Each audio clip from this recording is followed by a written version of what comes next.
Morning, everybody. Hope everyone is having a glorious Tuesday. This is our first in a continual series that we're going to be doing where we're going to be answering your questions live. If you are used to seeing us on the second Tuesday of every month, you have seen us teach CE for a couple of hours. This is Ryan Phillips and Associates title. I'm Ryan Miracle with Rudolph Mortgage. We're both part of Next Level CE. So one of the issues that we have with Next Level CE, the days that we teach CE specifically, is the fact that we really don't get a chance to answer your questions. So we wanted to have this fireside chat that we're calling it to help our favorite agents grow their business in ways that they can get direct help to help themselves. So we can help them as well. I know I'm kind of fumbling on my words. Anything you want to add, buddy? That's it. Say it's hello. a little more one-on-one attention or where you can have our ear for a little bit, and we can answer any questions you might have about what we use to enhance our business. Yeah. So what we're going to do is we're going to seed the conversation today, and we'll get into kind of live Q&A here in a little bit. But what we're going to start with is CRMs. So as a business owner, you should be treating your business like a business and not just like a salesperson.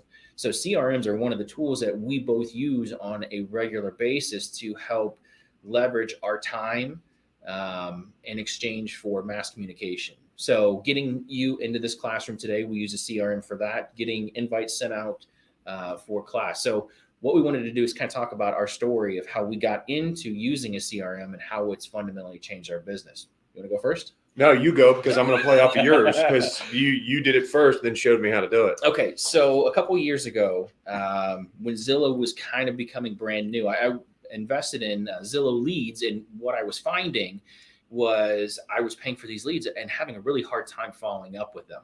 So in essence, I talked to my account manager at Zillow, and he basically recommended I get a CRM. I was like, well, what the hell is a CRM? And so he set an appointment with me and kind of walked me through this partner CRM that they had called Big Purple Dot. And from there, he also was able to connect my Zillow leads from them triggering on Zillow, and then they end up in my CRM, Big Purple Dot, automatically. Well, I thought that was amazing, because then at that point, there was a drip campaign on the back end that went to follow up with these people automatically. And I thought I had hit the jackpot, and this was the coolest thing ever.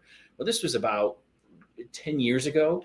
So at this point, having a CRM connected to your lead source is not that big of a deal, but it was just fundamentally changed the game for me.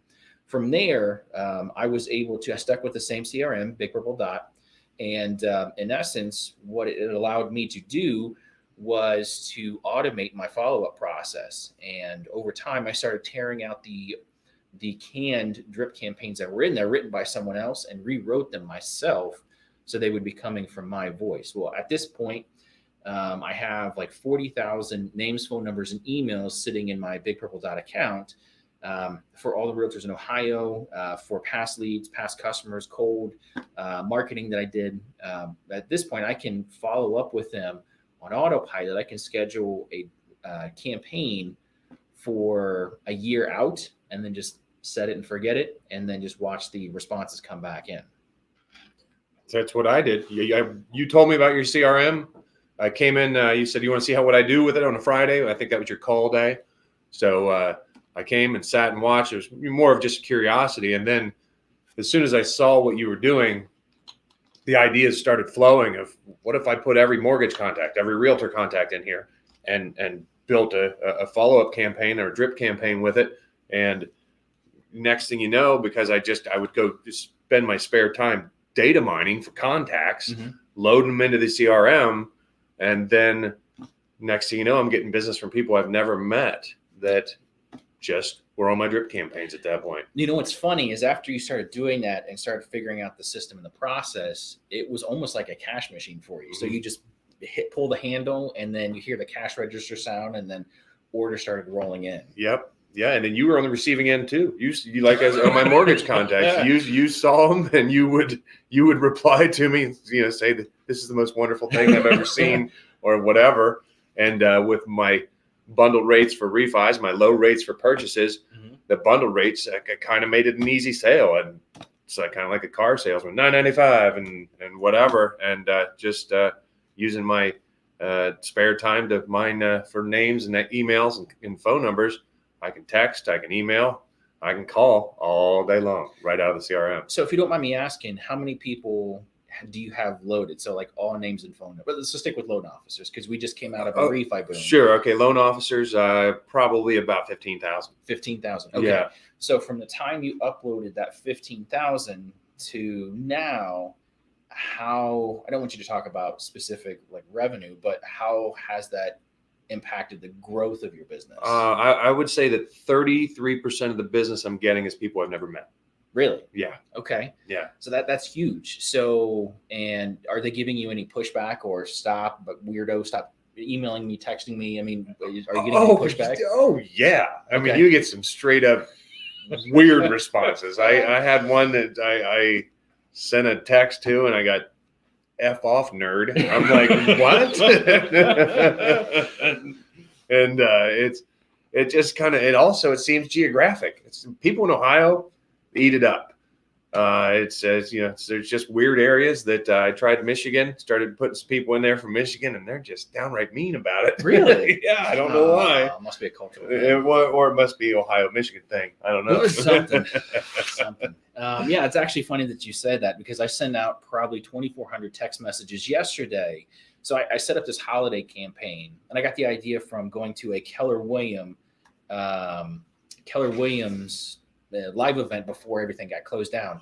And one of the things that he mentioned was he has a 70% response rate from this holiday campaign that he built that goes out by text message. So like the one that I sent out yesterday, mind you, I built this about a year ago and I just now have it running this year. So the text message I sent out was, hey, first name, and it plugs in their first name. Happy Flag Day, drop me a picture with your favorite flag. And then this guy, I have no idea who he is because once again, there's 40,000 people in my CRM. So there are a lot of them are strangers. But to that point, he responds something about me being a Trump sympathizer and he got so really you said dark. something about you want to see a flag and he turned to political instantly. Yeah, I mean, I wouldn't care. I mean, some of the responses I got were the pride flag. Sure, yeah, who cares? A flag from Bermuda, a lot of U.S. flags, the Ohio flag. So it had nothing political leaning. But, I mean, yeah, had this guy have he went really left field, and it makes me laugh because at this point in the game, I am so used to being told the no or stop or unsubscribe. Yeah. It doesn't hurt my feelings. So we're going to take a question from Mike. So do you ever remove people from the CRM or wait for them to unsubscribe? So this, I want your take on this. Well, instantly, what happens if they subscribe, they're good or bad? Right. They're out. Right. I pull them from the CRM instantly at that point. So if it's a good response, I take over. If they're interested for more information, then I take over. But if it's F off nerd, I'm taking that guy out. And so that's of course, yeah, I'll unsubscribe people all day if they get nasty or if they say unsubscribe or whatever. As soon as they respond, good or bad, we pull them out. Okay. Yeah. Okay. So there's two ways that we kind of handle it. So on our team, if they say stop or unsubscribe, my CRM, it's actually the same one that you use. Like in the example yesterday, the text messages, if they say stop or unsubscribe, my system has a filter built in that I cannot send them a text message anymore. So I don't have to worry about doing anything with that. However, I still retain their contact information. So their email is still a viable place for me to reach out to. And we have a campaign that we're working on right now. We can go over here in a little bit. Corporate, on the other hand, Ruoff Mortgage also has their own individual CRM that's not tied to what the same one that you and I are using.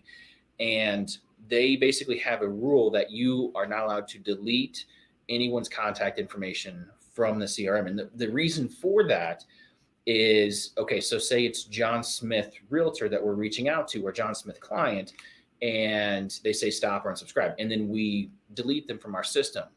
And then another loan officer picks up John Smith from someplace else, and then we start sending those messages again. Well, if he's not in the system anymore, without a note telling you, then there's no way to stop him from getting future messages. So there's two ways that you can handle it. You can just retain the information and have your CRM be just a pure data aggregator as well, or you can be like this Joe Schmo that was kind of nasty to me yesterday, and I just deleted them because I don't want to have someone with that kind of vitriol in my system. Like our buddy in Cincinnati for the CE. Oh yeah, that's a story for another time. But yeah, so there's so Mike, thank you so much for asking the question. What is your experience, and how do you handle removing people from your CRM when they say stop or unscribe? I'm actually interested in hearing. Mike's a great agent, by the way. Is he? Yeah. Well, thanks for joining us, Mike. I appreciate you, buddy. But yeah, so there's a lot of functionality that comes in from a CRM. Now, funny thing is I got really used to using the CRM that I have, Big Purple Dot, and once again, it's the only one that I've ever had, and I've grown with it. But there was some functionality about 5 years ago that it was missing. They've gotten it now, but I went actually through the process of trying to build my own CRM with a software developer, and what I found is I just did not have enough capital to be able to create and keep up with all the technological changes that were happening. And you guys, all the integrations are involved. Exactly. I mean, integrations meaning if you're paying for Facebook ads or Zillow leads or whatever, your newsletter campaign drips into it. So those integrations, those connections, they're adding new softwares, new connections all the time. But yeah, is that kind of thing that I didn't have the capital to do it. So that really brings me to the point that there's basically 3 different types of CRMs.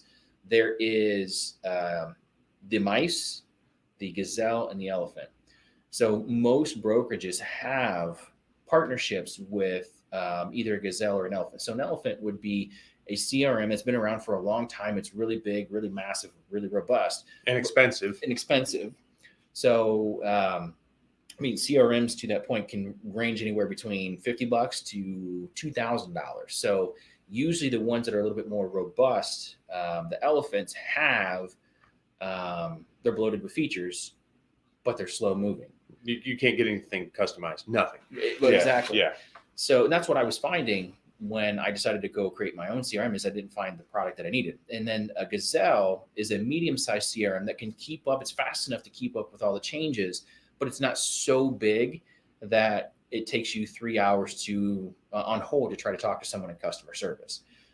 And then the mice, and that's where I was when I first started. A mouse CRM is nimble, is quick, but they have no capital to build the infrastructure for the changes that happen. So they are able to do things, but it's at a slower process because they can't. And support's non-existent. Well, exactly. Yeah. Because you might have 3 people in the entire company. Yeah.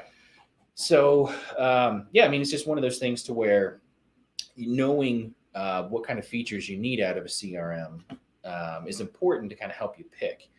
But yeah, I mean, creating a CRM is not easy. And I learned the hard way. I was bankrupt in my business trying to figure it out. But at the same time, it's vital that you have one. So anything you want to add to that? No, Mike, it's a good question that kind of ties in what we're talking about, that there's certain features or certain aspects of your CRM that you want to be able to move around. And that is to unsubscribe people effectively, or to, remove them just from this text campaign or just this email campaign or what it might be. But definitely there's the only CRM I've ever used is the one you turned me on to. So you did all the trial and error for me. So I kind of had the easy part.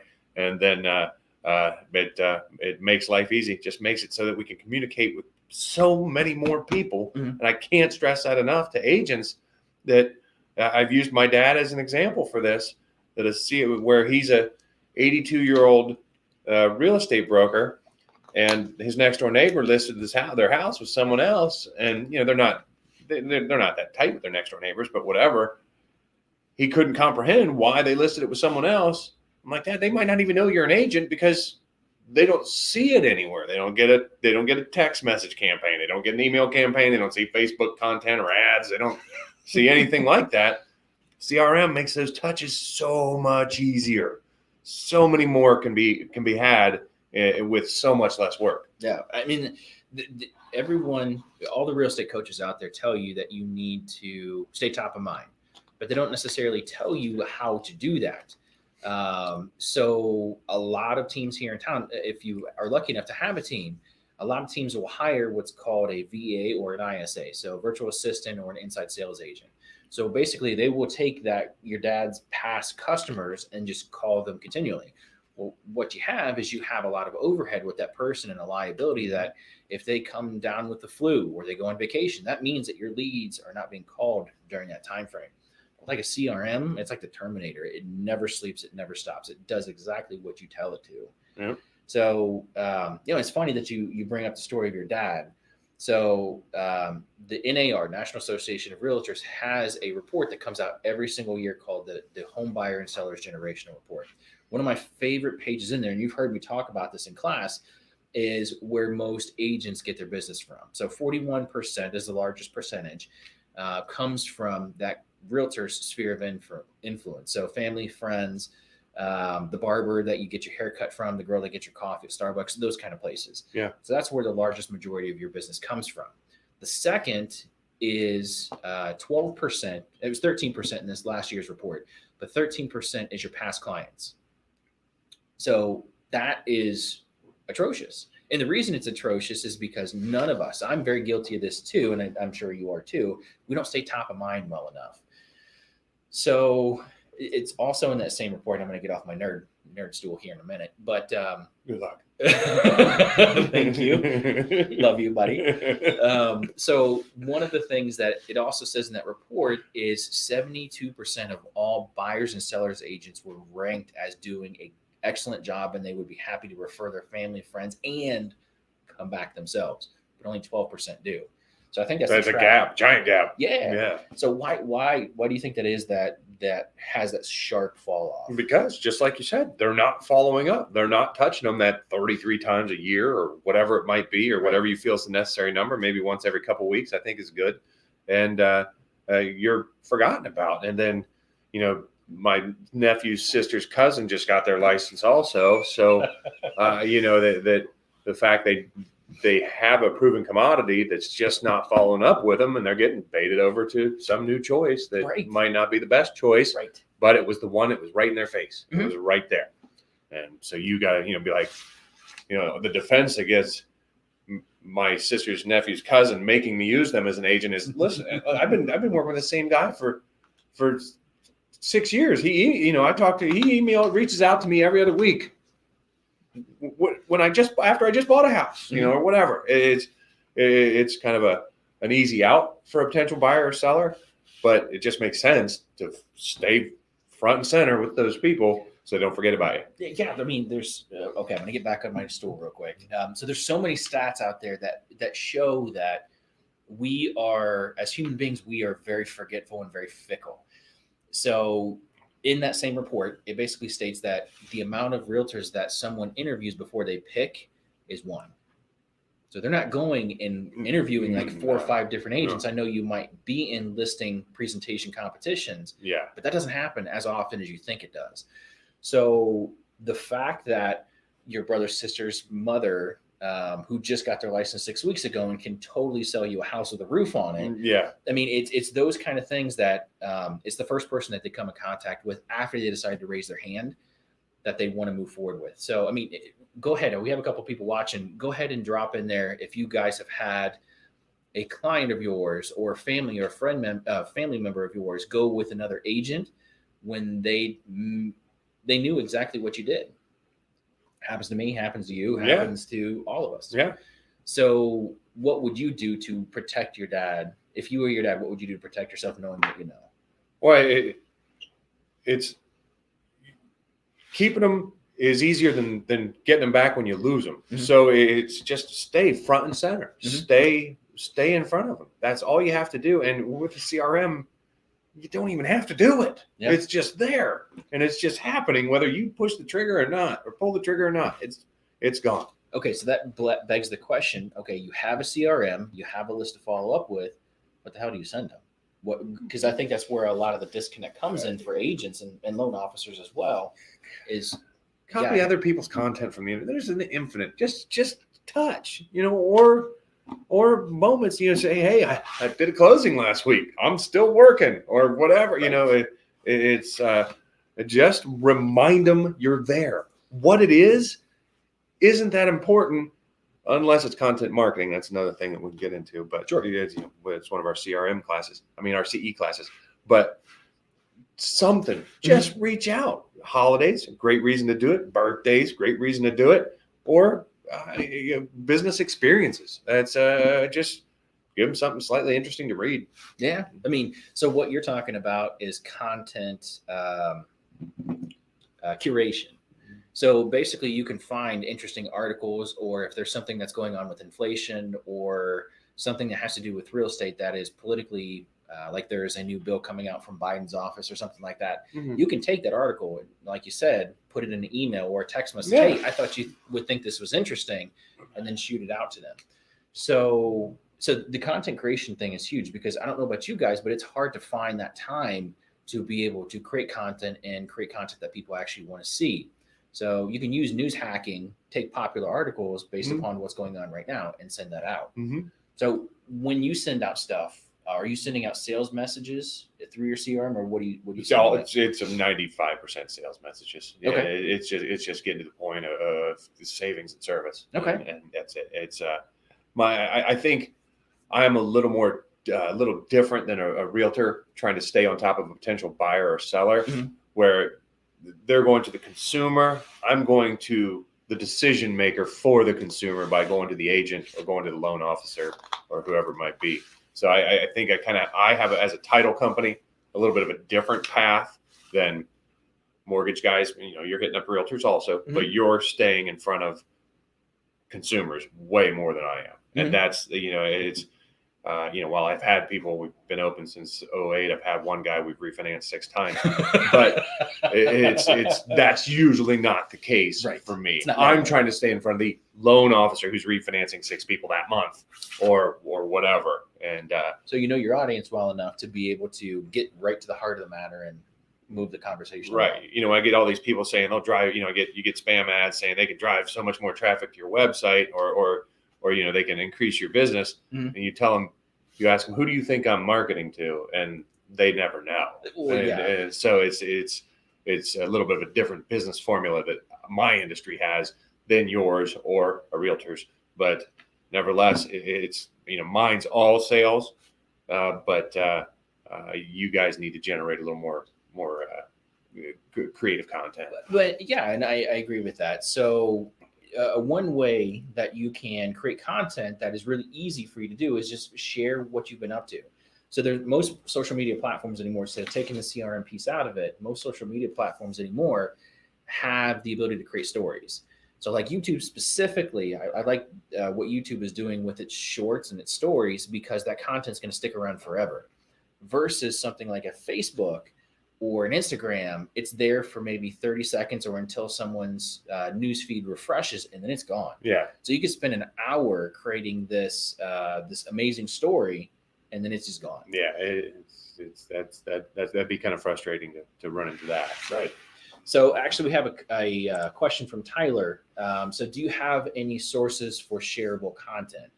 Like I said, mine's, my underwriters, the stuff I'm putting out is really just driven towards industry professionals.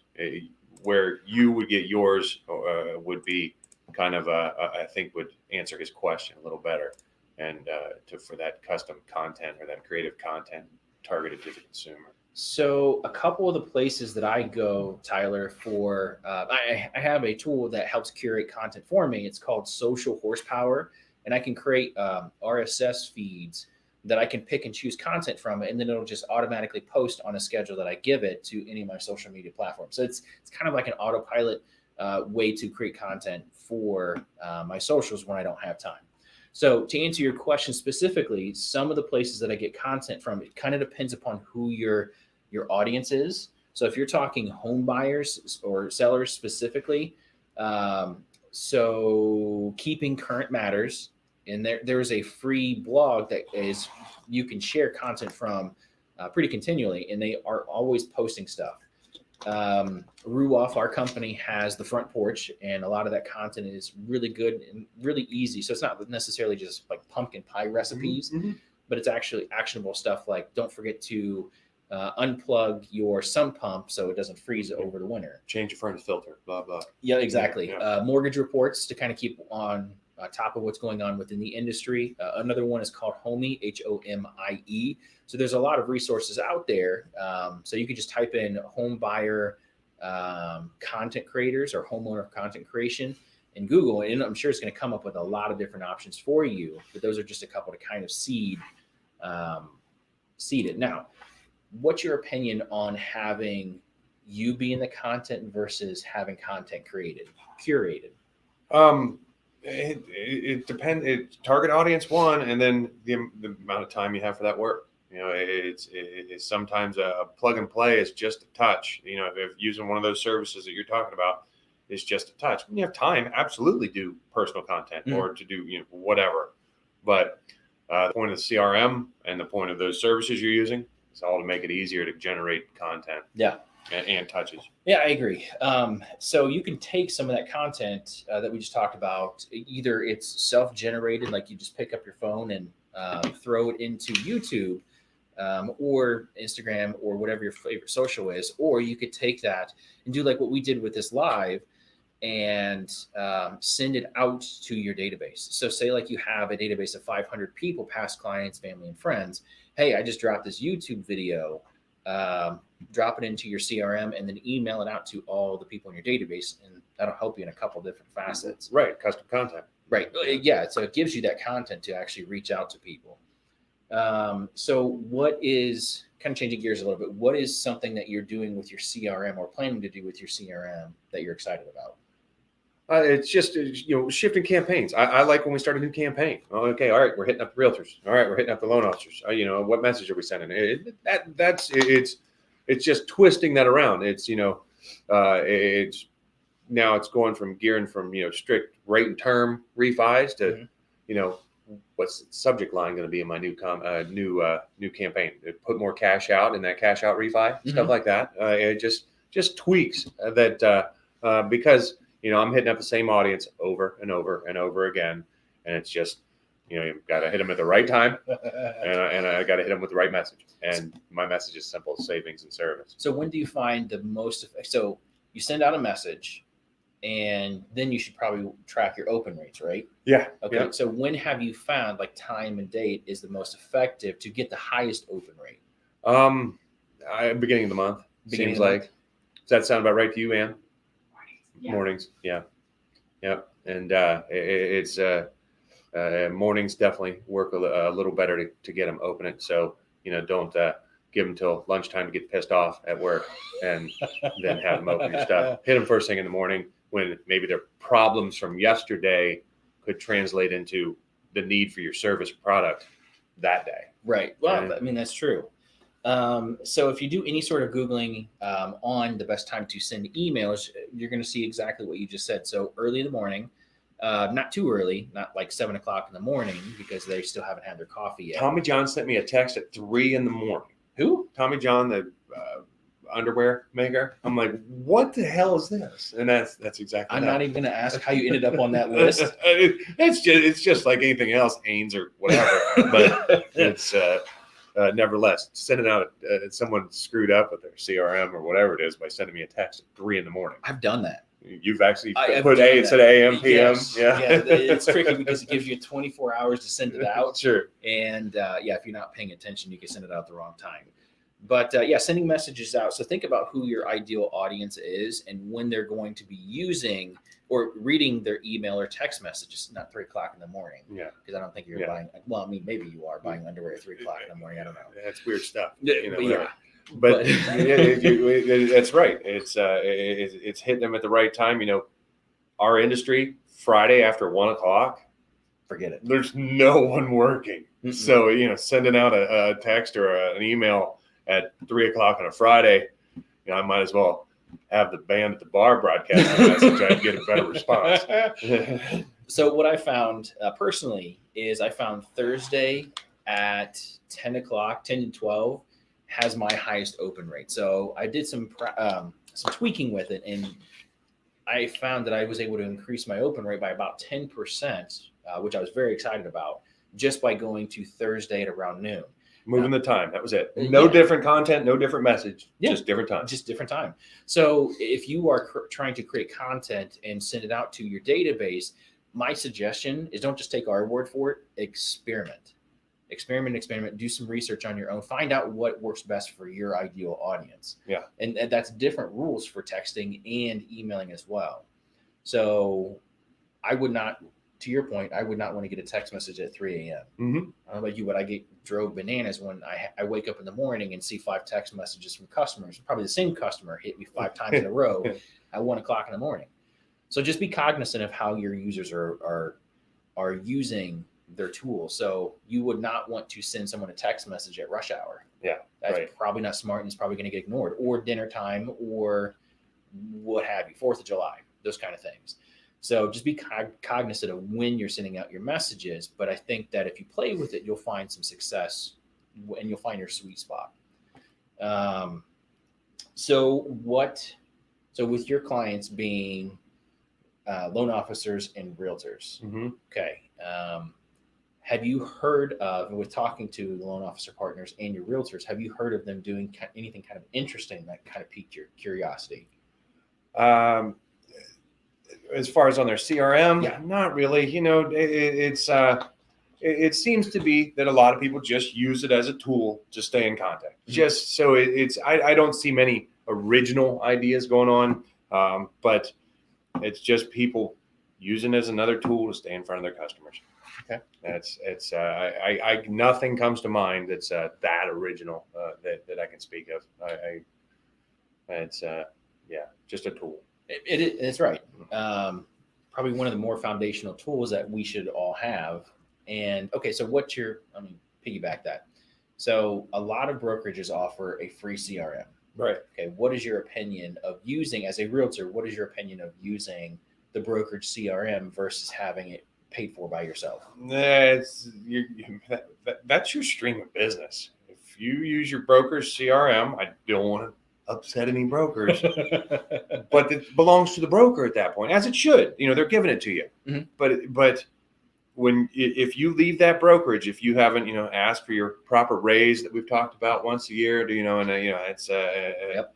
And your increased commission split or whatever it might be, and you end up at another brokerage because you got another offer, your data's gone.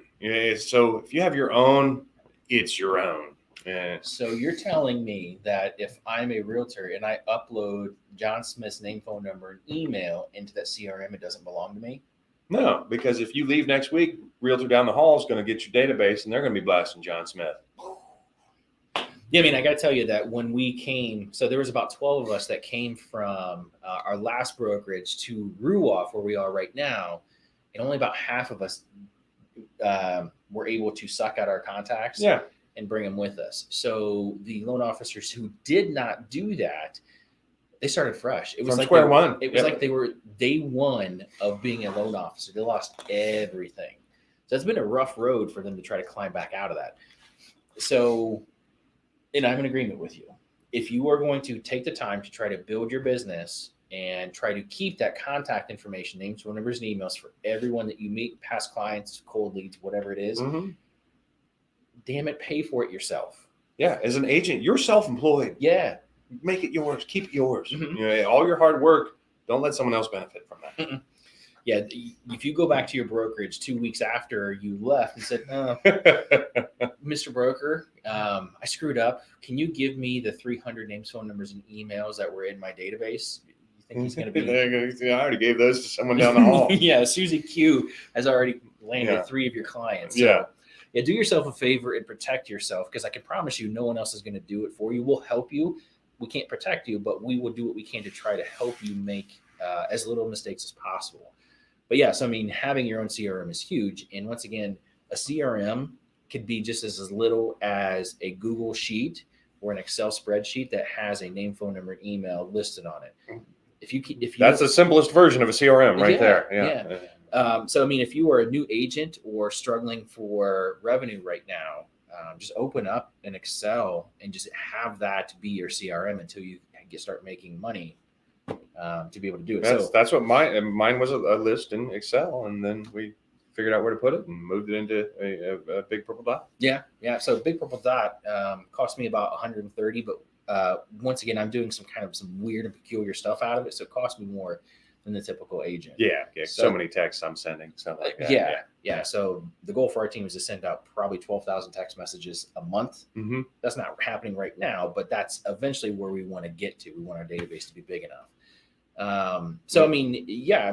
Most agents will spend somewhere between $50 to $100 on a good CRM. Once again, if you need to just get started, just get in the habit of saving names, phone numbers, and emails in an Excel spreadsheet so you have it. Yeah, keep it and keep it. It's yours. Yeah. You're building your business. You're an agent, loan officer.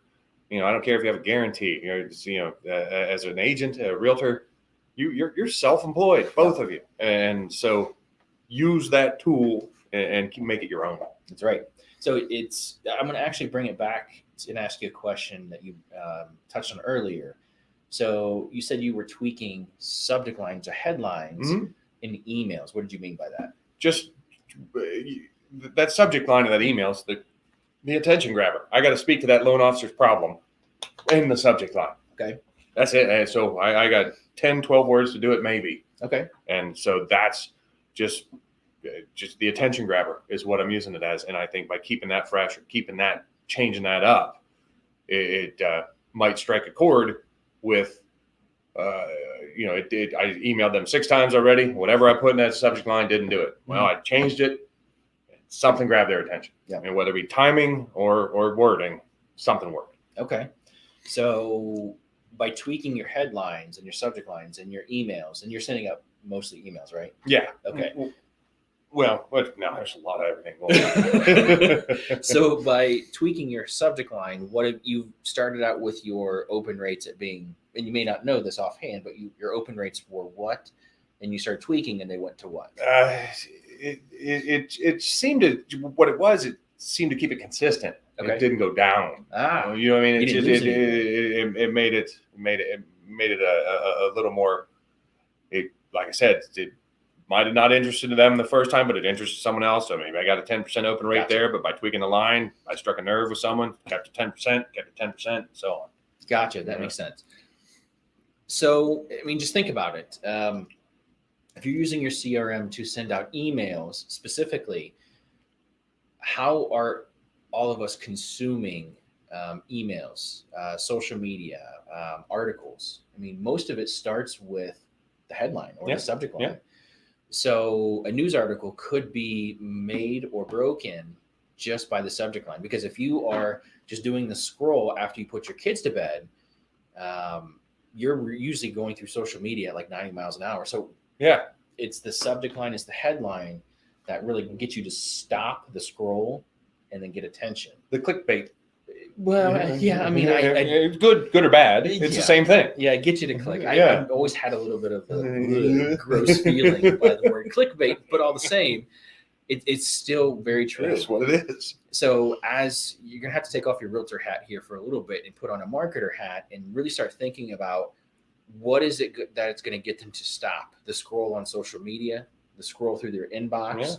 So, and we're constantly tweaking this. Both of us are tweaking this to try to improve just micro adjustments in our open rates each and every time.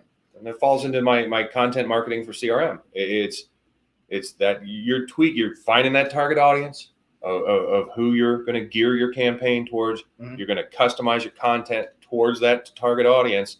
And if your thing is Dublin, Ohio, you're going to put out articles relating to Dublin, Ohio, and you're going to get somebody, you want somebody interested in buying a house or listing a house in Dublin. You got 7 to 10 words to grab them, and that's it. Very true. So how do you know which of your clients are in Dublin or not, or that like cats or like dogs or like football or soccer? Me, I don't. They all like to do loans, or they all like to sell houses. So I don't care if they like dogs or cats. So you're saying loan officers are basic? Well, it's my message to loan officers. I don't need to be as elaborate as you do to the consumer. I need to speak their language, and that's it. Yep. And you have to speak consumer language, which is like you said, 12,000 people. They all have, they literally have different languages. Very true. So I guess that I was trying to lead you to, and I did a poor job of it. Sorry, buddy. But so inside of your CRM, you should have what's called the ability to tag. So if you've done a good job of getting to know your clients, you will know which ones want to live in Dublin or do live in Dublin. Our dog, cat, people, exactly. dog, cat, rodent, whatever. You're right. Okay, so say like with the Columbus Crew just winning the national title, if you knew that someone was a diehard Crew fan, or you had 30 people that were diehard Crew fans inside of your database and you had them tagged accordingly as that was their favorite sports team, what kind of message could you have sent to them that would have probably endeared you to them?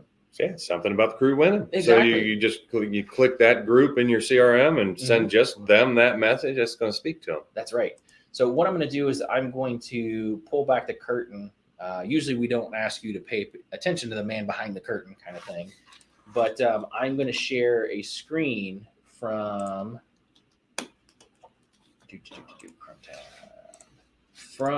Big Purple Dot. You have got a crap ton of tags in there. I do. I'm kind of a tagaholic. So what you'll see here, if it's, we got the stream okay. So what you'll see here is tags for a lot of stuff. So the yellow tags you'll see here, if you work with me on the regular, I call you once a week. So the Realtor Dialer is a specific tag for people that I want to reach out to once a week. The Holiday 2021 is the text message holiday campaign that we talked about a little bit earlier. And that's everybody in your CRM, probably. Pretty much. Yeah. But but then I could see how many colors you have on there. You've got a lot of whittled down tags that identify with a small portion of your database. Right. So if I, being a loan officer, wanted to tag someone who has, let me see here, get rid of this filter.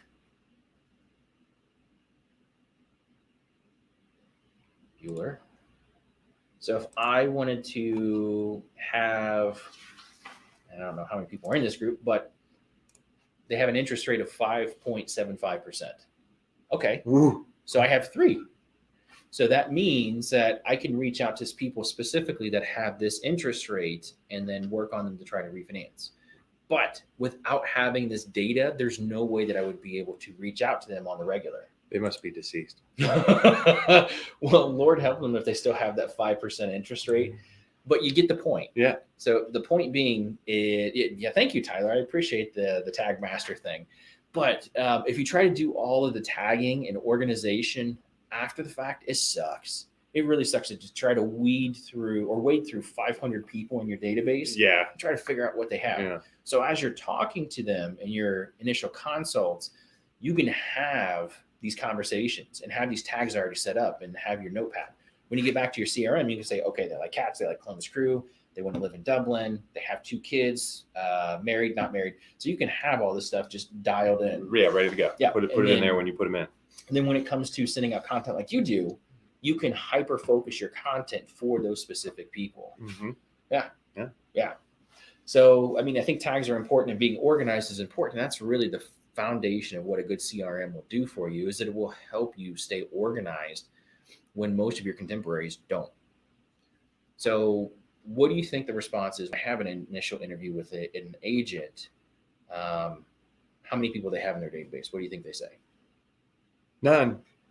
Or I have 500. Yeah. Or 1,000 or something. Yeah, it's the extremes. Right. There's no in between. It's unless you run into the agent that's just building theirs. It is, any agent that asks me about the CRM or that I talk to about the CRM, I'm like, I don't care if it's the bartender, if it's the Uber driver. If you get their contact info, put them in there. That's right. It's kind of a no-brainer to do that. So I'm going to share another screen here. Okay. There's 2 extremes here. I don't know how this is going to work on the stream, but we're going to try.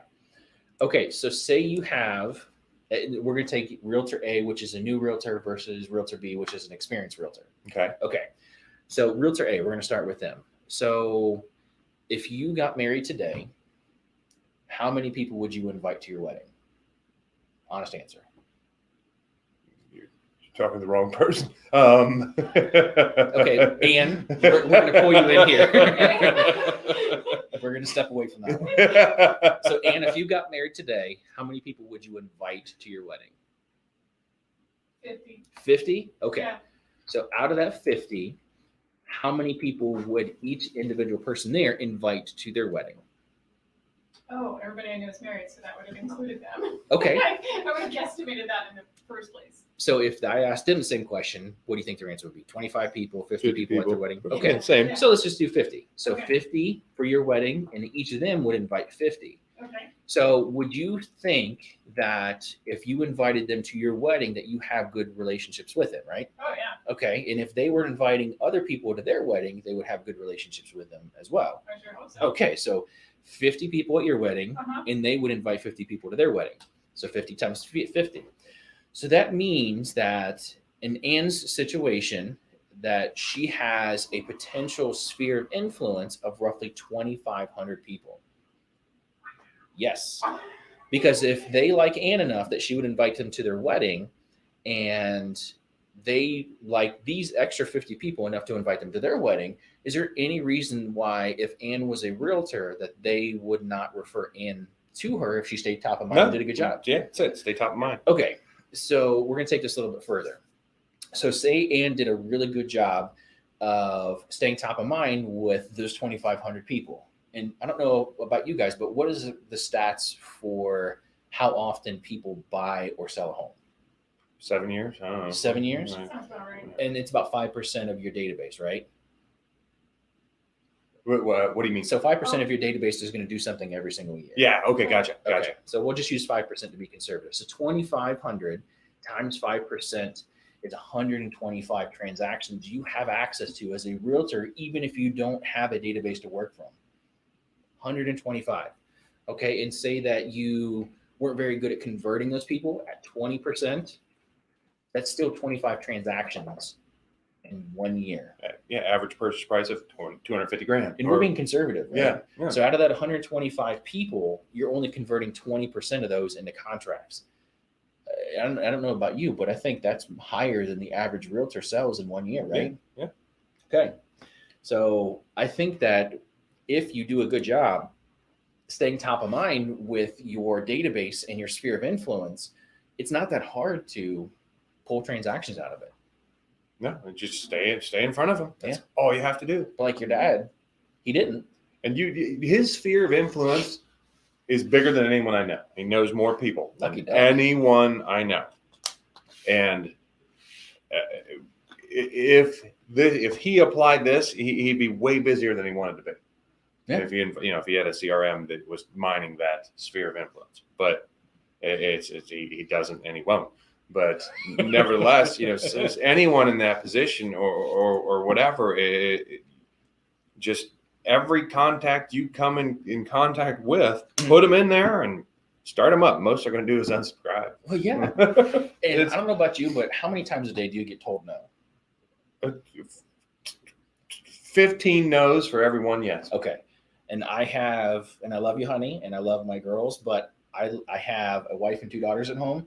Mine's probably quite equal. So I get told no all the time. Yeah. And at this point, in the sales side of things, getting told no is actually a good thing, because that means that they don't want to work with me, and I probably didn't want to work with them either. Right. So for your dad, if he was able to increase his capacity or his amount of opportunity, let's call it, Yeah. do you think there's a possibility that if someone was a jerk, that he would want to work with them? Hell no. No. So what you're telling me is, if he increases the amount of opportunities that he has, he can be pickier in his clients. Yeah, absolutely. So, if he had that sphere of influence that ended up being 25,000 people, Uh-huh. and he's only converting 5% of them, Right? it's still a big number. Right. And Yeah. then as a realtor, you have a bonus of you can also get a referral fee. So you have 3 different types of clients: the good, the bad, the ugly. And this is a core concept that I learned from Daniel Silent. Thank you, Daniel, if you're watching. So there's 3 types of clients. So the good can, as a loan officer, the good can qualify, and they basically, you hold their hand and they listen to everything you tell them to do. Don't move money around. Don't buy a car. Yeah. They follow your instructions. So those are the kind of clients that you want to have. The bad are the people who cannot qualify, but are still really nice people. They listen to what you say, but they can't finance a steam off of a hot dog. Yep. And then the last is the ugly. So these are the people that can qualify, but don't listen. Yeah. That's not par rate today. What are you talking about? My friend got blah, blah, blah, blah, Exactly. blah. Or, whether they just put up a fight every step of the way. Yeah. So those are the people that you want to refer or fire immediately. So out of, say, like your dad's 25,000? Yeah, sure. Okay. So 25,000. So say like each one of those was in thirds. He can refer off the ugly to the agent in his office that he can't stand Sure. and still get a referral fee. And he can keep the good.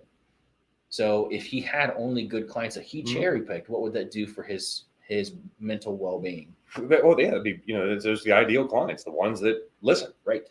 And then he'd be able to sleep better at night. Yeah. And probably be a lot more profitable because he's spending less time and making more money. Because I don't know about you, that's my goal. Yeah. Is to work less and get paid more. Yeah. I mean, I think that's an easy concept. But the way that his dad would have fixed that is increasing his capacity, his volume, and then being able to select the clients that he wanted to work with. So it's something that you could do too, and we can help you, but you just have to plan for it. So Tyler actually had a question that we're going to bring up here. So the process of collecting the contact and inputting it into the database and designing and assigning characters. So was there a question there, or was that just more of a statement, Tyler? I'm going to have you circle back to that one. Am I reading that okay? Yeah.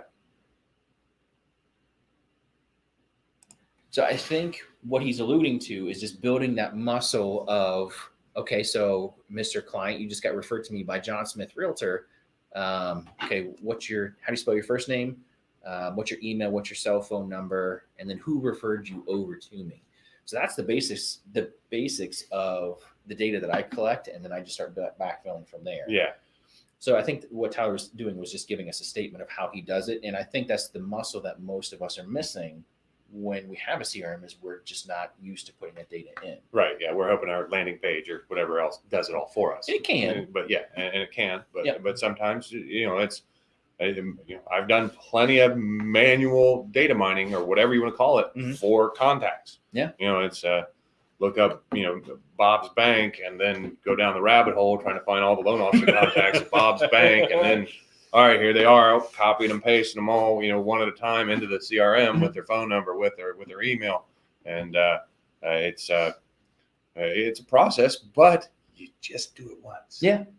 You Very do true. it one time and then it's done. So what Ryan's talking about is getting leads and putting them into your CRM. The other way you can handle it is getting referrals. So John Smith refers you over to me, and that's going to be a warmer handoff. So that's going to be me inputting your contact information into the CRM one at a time. Mm-hmm. But those convert a lot higher than some cold lead off of Facebook. So you want to make sure that you're getting your referrals in there and following up with them on a continual basis. And a CRM can definitely help you do that. Sure. So I think we have about 5 minutes left on today's stream. If there's any other questions that you guys have, go ahead and drop them in the chat. We'll try to cram them in before we get going. So if you happen to have a CRM or a database in an Excel spreadsheet that is full of people that you have let get cold, meaning they haven't heard from you in a while, they may not remember who you are, there is a process of how to do that. It's called a subscriber reviver, and my team is working on building out a 9 email campaign that has videos in it that basically tell our story and get them warmed back up to us. So if this is something that you would be interested in, and I don't know if I've shared this with you yet or not. So Anthony on our team, our videographer, he and I spent last week shooting the videos, and we're going to be going to different places, getting some extra footage to tell the story. But the point of the subscriber reviver, and I'll give it to you guys if you guys message me, is to take those old and cold names, phone numbers, and emails and warm them back up. Yeah. Because that's the other question is, if you haven't reached out to them, how do you warm them back up? So then you can stay top of mind with them. So kind of ease into it a little bit. Yeah. And And there's probably a science behind that. Well, there's some psychology. Yeah. Yeah. And Yeah. then a lot of it has to do with just not selling. So I try to take like with streams like this, with our CE stuff, I really try to lead with helping people instead of trying to sell them. Because if I called you out of the blue and said, hey, I want you to give me all your leads. Or example, yesterday was my birthday, and I got a gazillion happy birthday messages. That's not the point. But in one of the birthday messages, someone tried to say, if you're looking to buy or sell your home, let me know. I was like, well, shit, happy birthday to me. And so, Yeah, somebody flipping the script on you. but I mean, to that point, it's just no one likes to be sold. Yeah. You don't. I mean, you don't like being sold underwear at 3:00 in the morning. No, I don't like being sold real estate on my birthday. So I mean, or even just with the birthday message. Well, that's happy birthday. How about your car warranty? We've been trying to reach you about your car's extended warranty. Yeah. So I mean, that's just the point. So this is not a B2B, business to business, or B2C business. This is an H to H. You are a human and you're trying to endear yourself to another human being. So it's not just some mysterious person on the other end of the phone number or email or other side of the stream. It's another human who is struggling with something. And if they're looking at trying to do something with real estate, there's a problem that they have, whether it's they don't have enough space, or the schools are not safe or good, or their upstairs neighbor's a jerk. They have some internal need that if you can help find that problem and solve it for them, you don't have to sell a thing. Target audience. Exactly. And it goes back to exactly that. It goes back to knowing who your people are that you want to help, what their problems are, and answering those questions before they ever ask them. So anything else you want to add before we wrap up for today? No, CRM is a game changer. If you're not using one as an agent or a loan officer or any kind of sales role, Yep, you're doing yourself a disservice. Yep. You don't have to hire another person to do the work for you. You can have the Terminator doing the work for you when you are sleeping. So I wanted to thank you guys so much for joining us on the stream today. We're going to be doing this on the regular. Don't forget to like and subscribe to the YouTube channel that you guys are watching this on. We're streaming to a couple different platforms. But this count on more content like this as we are trying to reach out and help more agents like you. So thank you guys very much. Once again, my name is Ryan Miracle with Ruoff Mortgage. Ryan Phillips with Associates Title, and I appreciate you coming. Yeah. Cool. Have a great day, guys. All right. Thanks, everyone. Bye-bye.